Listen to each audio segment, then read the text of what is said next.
kiwasimamia hawa kiweze kusimamia kamati. Ndio sababu kikatolewa kwa chama kikuu cha upinzani. Sasa nieleze kitu kimoja ambacho pengine cha msingi sana. Katika bunge lililopita, bunge la 9, kamati hizi zilikuwa zinashikiliwa na vyama vitatu. Chama cha wananchi CUF walikuwa ndio viongozi wa upinzani bungeni, na kiongozi wa upinzani bungeni alikuwa anatoka chama cha wananchi CUF.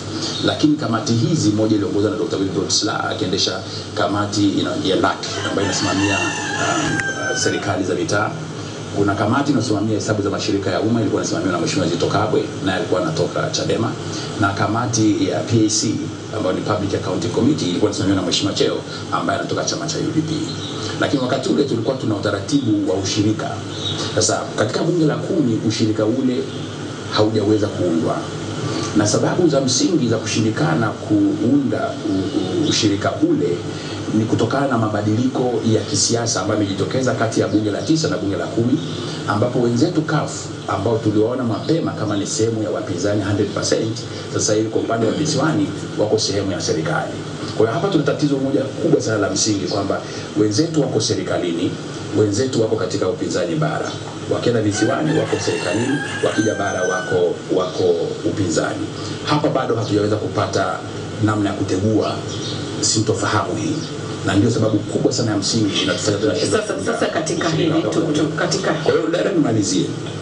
Kwa hiyo katika misingi hiyo tunapokwenda kuruhusu kwamba wenye viti wa kamati hii watoke kwenye hiyo tafsiri hii iliyotengenezwa jana kimkakati ya kambi rasmi ya upinzani, ina maana tunakwenda kuwapa fursa wabunge wa Chama cha Mapinduzi kutuchagulia sisi wapinzani nani waongoze kamati zetu, nani wasimamie mahesabu yao wenyewe ambayo wao wanayatenda. Na kitu kimoja nizungumze ambacho naibu speaker, nimalizie Mheshimiwa Ndugai, samahani kidogo naibu speaker. Nizungumze kitu kimoja cha msingi. Hizi habari za kanuni zinatungwa na binadamu. Mheshimiwa amezungumzia kwamba hajaweza kubadilisha kanuni, na kwa kweli hakubadilisha kanuni, na ni kweli tulikuwa kwenye kamati ambayo ilizungumzia kanuni na tulipinga vikali swala hili, tukazidiwa kwa wingi wao. Lakini haina maana kwamba kama uko kwenye kamati una haki ya kuendelea kuchallenge, kwa sababu tunaona ni haki ya msingi, sio ya Chadema, ya taifa, inakuwa jeopardized. Na watu wanajaribu kusema wao ni binafsi, mnataka madaraka, mnawanyima wenzenu, mnataka ushirika. Hawajajua sisi hapa tunaipigania sisi. Ni kwamba hatutaki Chama cha Mapinduzi kituchagulie viongozi kwa sababu kanuni zina matatizo ya msingi. Sasa wananchi wangependa kufahamu Bwana Mbowe kwamba sasa katika hili mmeona kwa mtazamo wenu kwamba mmeona kuna tatizo. Wananchi pengine wangependa kufahamu msimamo wenu sasa kwamba bunge limeshapitisha na mnasema kwamba nyie kambi ya upinzani ya rasmi bunge samahani tuweke sawa kwanza wananchi wanipata wananchi. Ni kwamba kama nilivyosema mwanzo, kanuni hizi hazijabadilishwa bahala popote. Kamati za bunge ziko kadhaa nyingi, pamoja na hizo 3 ambazo atazitaja Mheshimiwa Mbowe. Spika akishachagua wabunge wanaounda kamati husika, wabunge hao wanakwenda kuchagua mwenyekiti wao na makamu mwenyekiti wao wa kuwaongoza katika kamati yao. Huo ndio utaratibu katika bunge, ndio utaratibu katika halmashauri zote Tanzania. Kamati husika inachagua viongozi wa kuwaongoza.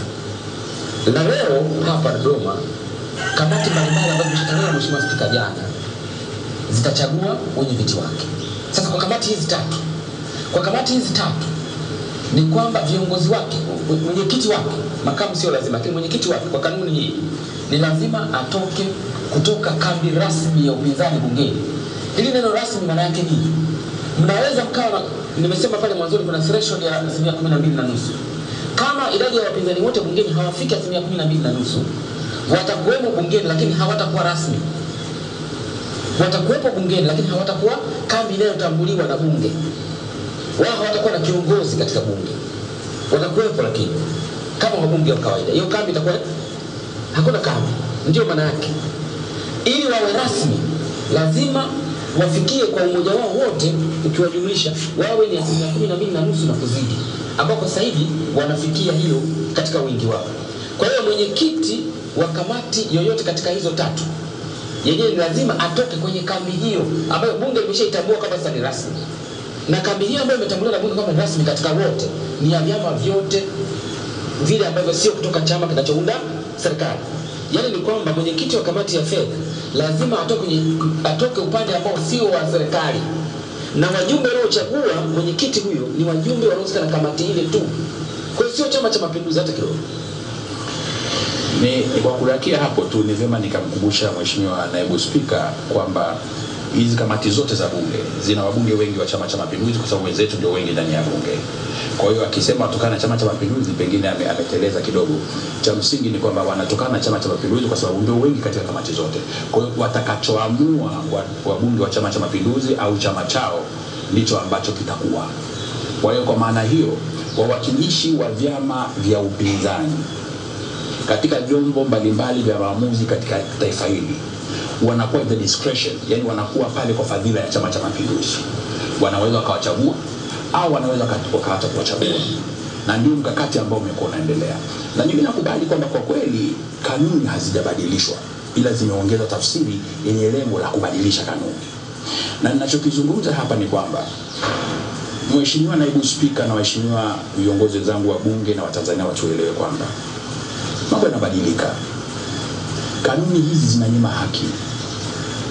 Na kama hatukwenda mbele zaidi tukatafuta kanuni ambazo zitatutengenezea mustakabali mzuri wa taifa, tutaendelea kuvutana ndani ya bunge bila sababu za msingi.